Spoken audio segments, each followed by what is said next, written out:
Hello students, I am Kashni. Welcome to our YouTube channel RF Photon Foundation. आज हम करेंगे 7th class का 8th chapter and the name of the chapter is pair of angles and parallel lines. तो चलिए start करते हैं। इससे पहले हमने जो प्रीवियस क्लास में पढ़ा है कुछ टर्म्स पढ़ी थी हमने, लाइन, लाइन सेगमेंट, रे।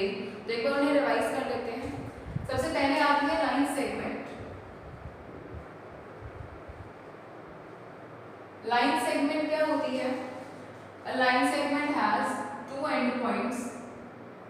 Suppose कीजिए this AB is a line segment. Line segment के क्या होते हैं? दो एंड पॉइंट्स होते हैं और एक फिक्स्ड लेंथ होती है इसकी। लाइन सेगमेंट को हम मेजर कर सकते हैं, एक फिक्स्ड लेंथ होती है उसकी। नेक्स्ट आता है रे। रे क्या होता है कि हमारे पास कोई एक लाइन सेगमेंट है, तो हमने क्या किया, उस लाइन सेगमेंट को एक डायरेक्शन में एक्सटेंड कर दिया एंडलेसली, मीन्स इनडेफिनेटली आगे तक एक डायरेक्शन में वो एक्सटेंड होती है। अब अगर वो एक डायरेक्शन में एक्सटेंड हो रही है तो मीन्स एक एंड पॉइंट है उसका, दो एंड पॉइंट्स नहीं है, क्योंकि एक डायरेक्शन में तो वो एक्सटेंड हो रही है आगे। और क्या ऐसी लाइन को भी मेजर कर सकते हैं? कोई नहीं कर सकते, क्योंकि ये स्टार्ट तो हो रही है लेकिन कहीं पर एंड नहीं होती, तो हम इसे मेजर नहीं कर सकते। सो अगर कोई पूछे कि रे क्या है, तो मीन्स रे क्या है, which has means a ray has only one end point and it cannot be measured. फिर आती है हमारे पास लाइन। लाइन क्या होता है कि एक लाइन सेगमेंट को हमने दोनों ही डायरेक्शंस में एक्सटेंड कर दिया एंडलेसली या इनडेफिनेटली। अब अगर इनडेफिनेटली दोनों ही डायरेक्शन में एक्सटेंड कर दिया तो कोई एंड पॉइंट नहीं हुआ, और ना ही हम ऐसी लाइन को, इस लाइन को हम मेजर भी नहीं कर सकते, क्योंकि ये तो एक्सटेंड हो रही है इन बोथ द डायरेक्शंस। क्या है line segment? Line segment which has two end points and it can be measured. Line segment के दो एंड पॉइंट्स होते हैं और हम उसको मेजर भी कर सकते हैं। फिर क्या आती है हमारे पास रे, कि अगर हमने इस लाइन सेगमेंट को एक डायरेक्शन में एक्सटेंड कर दिया इनडेफिनेटली, तो वो क्या बन जाएगी? रे बन जाएगी, मीन्स उसका एक एंड पॉइंट होगा। और ऐसी रे को, किसी भी रे को हम लोग मेजर नहीं कर सकते। फिर आती है हमारे पास लाइन। लाइन क्या होता है कि अगर मैंने एक लाइन सेगमेंट को दोनों ही डायरेक्शंस में एक्सटेंड कर दिया इंडेफिनिटली, so that is a line, और लाइन को भी हम मेजर नहीं कर सकते, राइट? फिर हमारे पास आता है एंगल। हमने इस चैप्टर में पढ़ना है अबाउट पेयर ऑफ एंगल्स, तो उसके लिए पता तो होना चाहिए ना कि एंगल होता क्या है। So what is an angle? अब एंगल क्या होती है? एक ऐसी figure that is formed by two rays having a common vertex.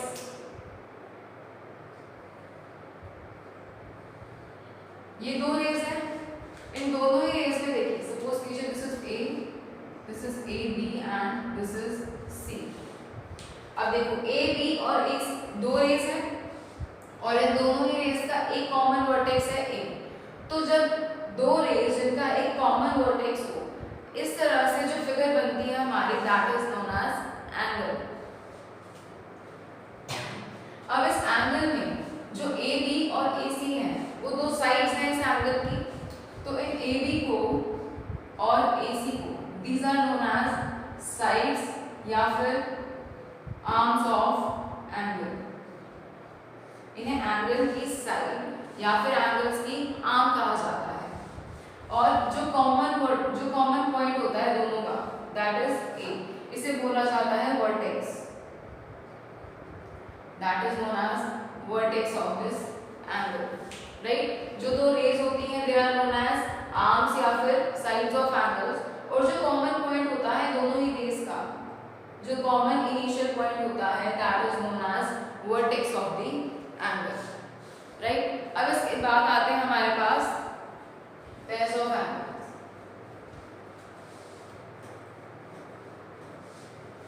Angle को हम लोग मेजर करते हैं डिग्री में, मींस फॉर एग्जांपल एंगल है कोई 90 डिग्री, सो जो डिग्री है that is the unit of angle. Generally हम एंगल को डिग्री में मेजर करते हैं, और this is angle is measured with the help of protector.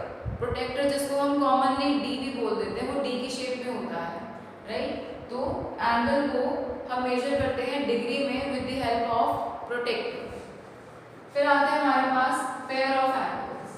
अब पेयर ऑफ एंगल्स में सबसे पहला एंगल जो है हमारा, सबसे पहला that is adjacent angles. Adjacent angles क्या होते हैं? कोई भी दो एंगल्स जिनका एक कॉमन वर्टेक्स हो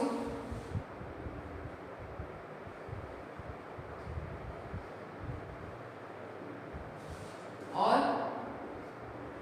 वन कॉमन एक कॉमन वर्टेक्स हो अगर दो एंगल्स का, और अगर एक आर्म कॉमन है तब उन एंगल्स को कहा जाएगा एडजेसेंट एंगल्स।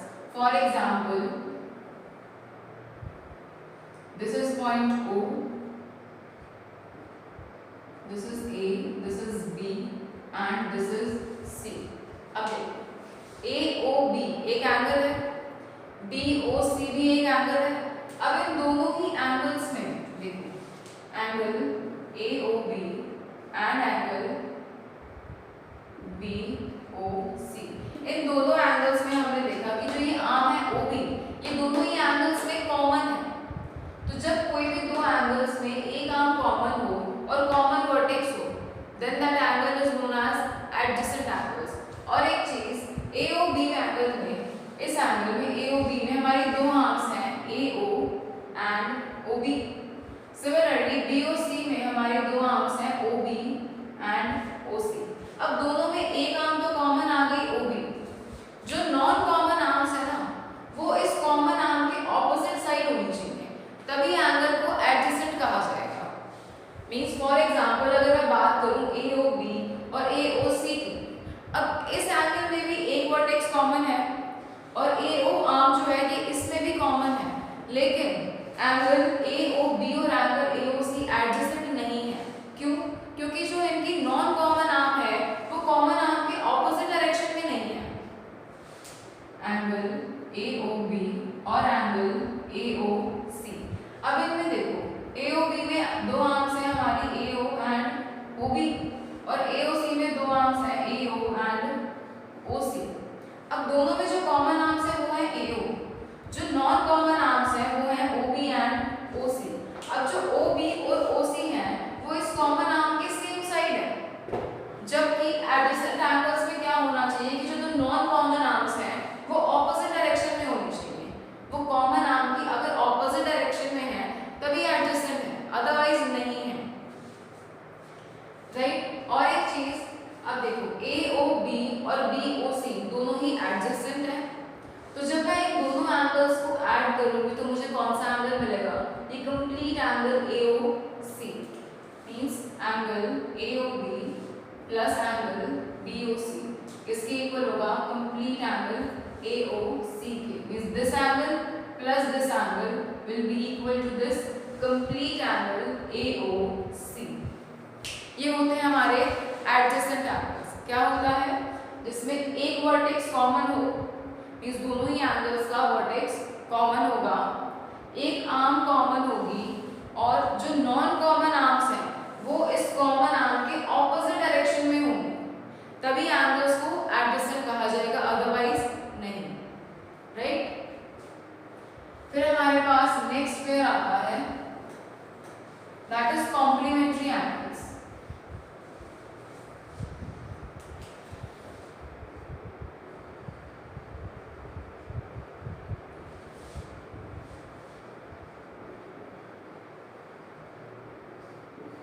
क्या होते हैं कॉम्प्लीमेंट्री एंगल्स? कोई भी दो एंगल्स, अगर किन्हीं भी दो एंगल्स का सम 90 डिग्री है, these two angles having their sum as 90 degree, किन्हीं भी दो एंगल्स का सम अगर 90 डिग्री है तो उन एंगल्स को कहा जाएगा कॉम्प्लीमेंट्री एंगल्स, और उन दोनों में से एक एंगल जो होगा वो दूसरे एंगल का कॉम्प्लीमेंट होगा। मींस फॉर एग्जांपल मेरे पास दो एंगल्स हैं 30 degree and 60 degree. Suppose this is angle of 60 degree and this is the angle of 30 degree. अब अलग अलग है ना ये एंगल्स, जरूरी नहीं है कि जो ये कॉम्प्लीमेंट्री एंगल्स हैं ये एडजेसेंट हो, ऐसा जरूरी नहीं है। दो अलग अलग एंगल्स भी हैं अगर, और उन दोनों का सम 90 डिग्री के इक्वल आ रहा है, तो हम उन दोनों ही एंगल्स को कहेंगे कॉम्प्लीमेंट्री एंगल्स। और क्या होता है कि एक एंगल दूसरे एंगल का कॉम्प्लीमेंट होगा। मींस अगर मैं बात करूं 30 डिग्री, तो 30 डिग्री का कॉम्प्लीमेंट क्या होगा 60 डिग्री, और 60 डिग्री के एंगल का कॉम्प्लीमेंट होगा 30 डिग्री, राइट। सो कॉम्प्लीमेंट्री एंगल्स क्या होते हैं, ऐसे एंगल्स, ऐसे दो एंगल्स जिनका सम 90 डिग्री हो, they are known as complementary angles. और उनमें से एक एंगल दूसरे एंगल का हमेशा कॉम्प्लीमेंट होता है। अब जरूरी नहीं है 30 और 60 ही हो, वो 20 और 70 भी हो सकते हैं। जो 20 डिग्री है that will be the complement of 70 degree, और 70 degree will be the complement of 20 degree. या फिर अगर हम बात करें 45 डिग्री, 45 दोनों का सम कितना होगा 90 डिग्री, तो 45 डिग्री का कॉम्प्लीमेंट होगा 45 डिग्री, राइट। इसके बाद हमारे पास आते हैं सप्लीमेंट्री एंगल्स।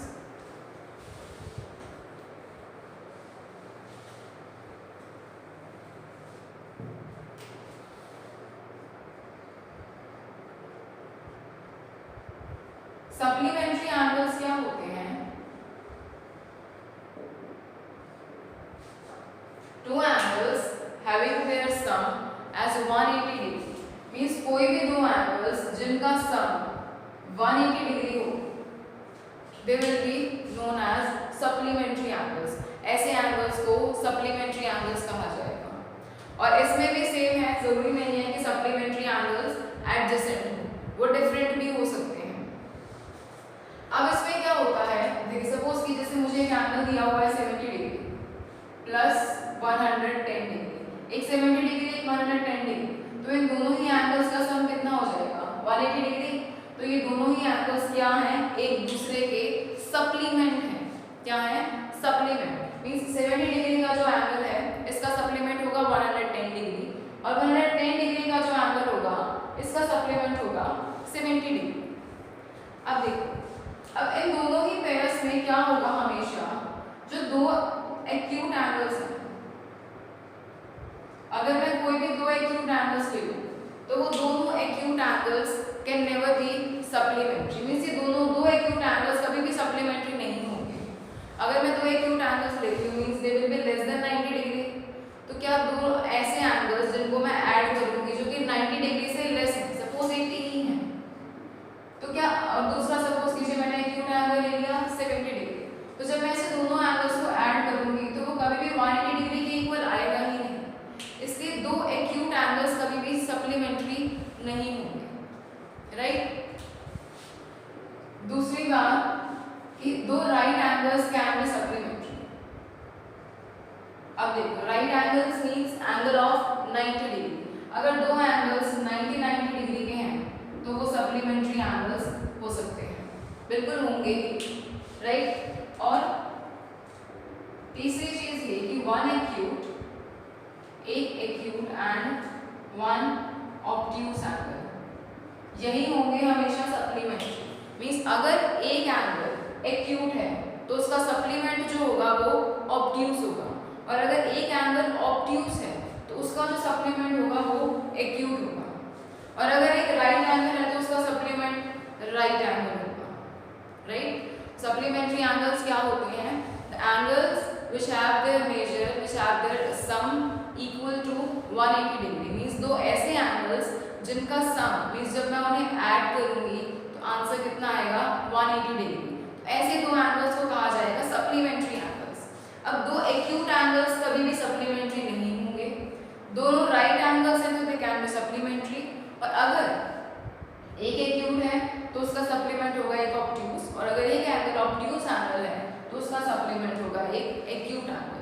मींस एक एक्यूट एक ऑब्ट्यूज मिलाकर सप्लीमेंट्री एंगल्स बने, राइट।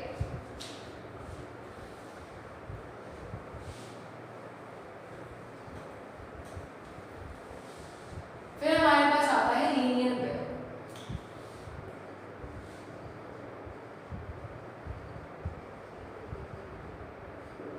लीनियर पेयर क्या होता है, सपोज कीजिए एक लाइन है, इस लाइन पर हमने एक रे को ड्रॉ किया, राइट। एक रे खड़ी कर दी हमने।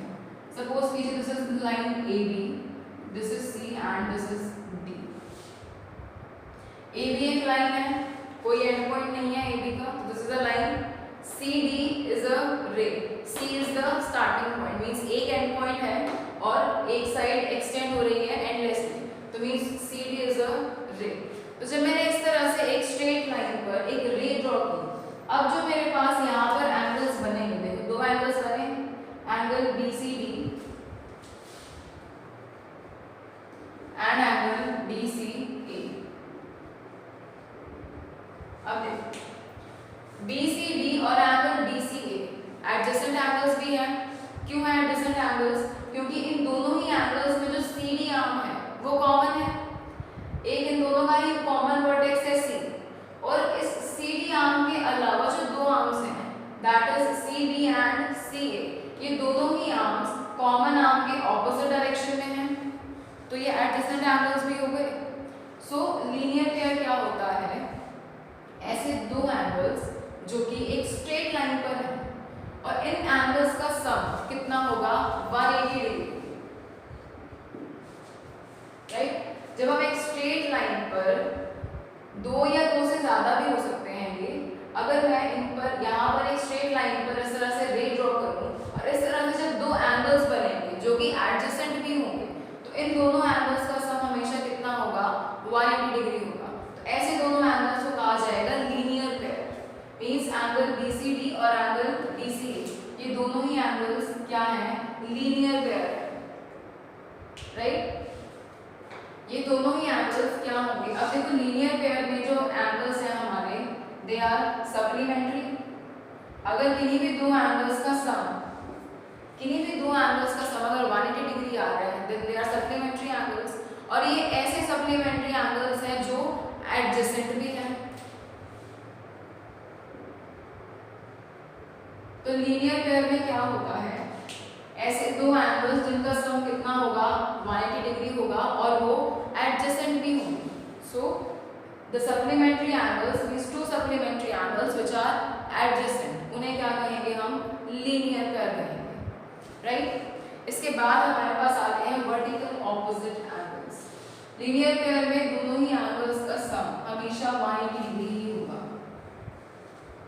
और linear pair is always formed on a straight line. Next हमारे पास आते हैं vertically opposite angles.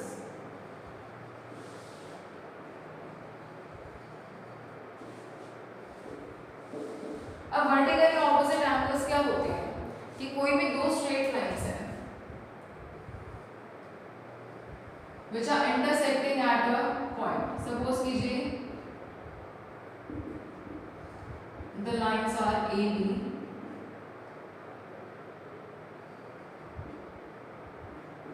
and CD. AB और CD दो लाइंस हैं, दो स्ट्रेट लाइंस हैं which are intersecting at a point. एक इस पॉइंट पर इंटरसेक्ट कर रही है दोनों ही लाइंस। सपोज कीजिए this point is named as O। अब देखो यहाँ पर कितने एंगल्स बन रहे हैं? एक एंगल ये है, एक एंगल ये बना, एक ये एंड दिस, ये 4 एंगल्स बन गए।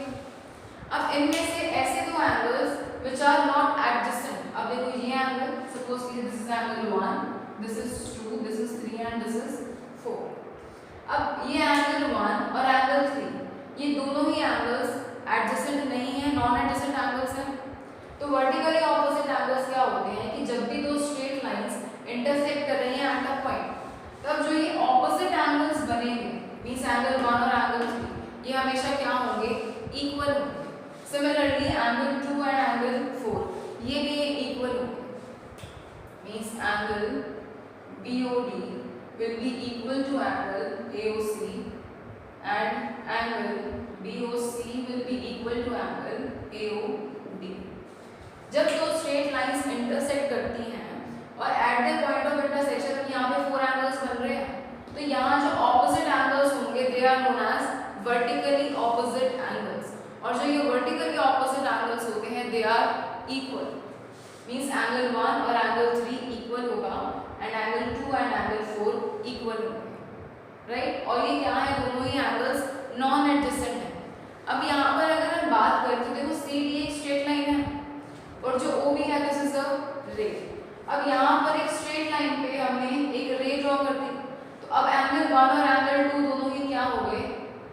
देखो स्ट्रेट लाइन पे बन रहे हैं तो this will be a linear pair, means adjacent भी हैं ये एंगल्स और ये एंगल्स क्या होंगे, सप्लीमेंट्री होंगे। जब हमने इस तरह से दो स्ट्रेट लाइंस ड्रॉ करी तब जो नॉन एडजेसेंट एंगल्स होंगे दे विल बी इक्वल, और जो एडजेसेंट एंगल्स होंगे वो दोनों ही क्या होंगे, सप्लीमेंट्री होंगे, means they will form a linear pair, क्योंकि वो एडजेसेंट भी हैं और सप्लीमेंट्री भी हैं। और अगर एंगल्स एडजेसेंट भी हो और सप्लीमेंट्री भी हो then they are known as linear pair, right? So this was your theory of exercise 8.1.